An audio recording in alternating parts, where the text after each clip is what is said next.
On the day we were supposed to celebrate new beginnings, everything fell apart. It was adoption day, the moment we would officially bring home our child, the culmination of months of paperwork, hopes and dreams.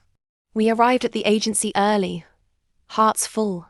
I'd imagined the drive home, the laughter, the first tentative steps, the new life we build together.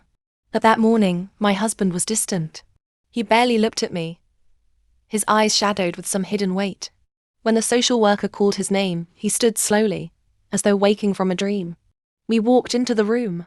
The papers lay before us, our signatures, the child's name, the final stamp of approval. My hands trembled. My heart pounded in my ears. I glanced at him, expecting to see pride, love, anything, but saw only emptiness. He took the pen. He signed.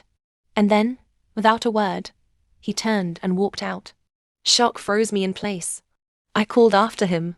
The social worker tried to intervene. The staff looked stunned. But he left. Just like that. I was left alone in the adoption center, clutching a life we had committed to, uncertain how to make sense of his departure. In the days that followed, he vanished. No calls, no messages, no explanation. I agonized over what I might have missed, some clue, some warning that this was coming. But I found nothing. Alone, I returned home to set up the nursery, to imagine bedtime stories, to fold tiny clothes. I named our child and whispered dreams into the emptiness. I became mother and father both, forging a quiet routine out of heartbreak. Months passed. The agency closed the adoption legally in my name. I became the sole parent in the eyes of the law. I built my life around our child. The nights were long. The days stretched on. But love filled the gaps. I watched the child grow, learn to crawl, say first words and laugh in my arms. And in each moment I felt pride, wonder and fierce protectiveness. Then one evening late, when the house was quiet, my phone buzzed.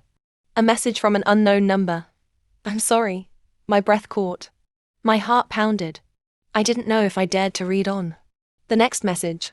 "I screwed up. I'm broken. I miss you both." He was back. Drunk, broken, desperate. He had been spiraling, losing everything.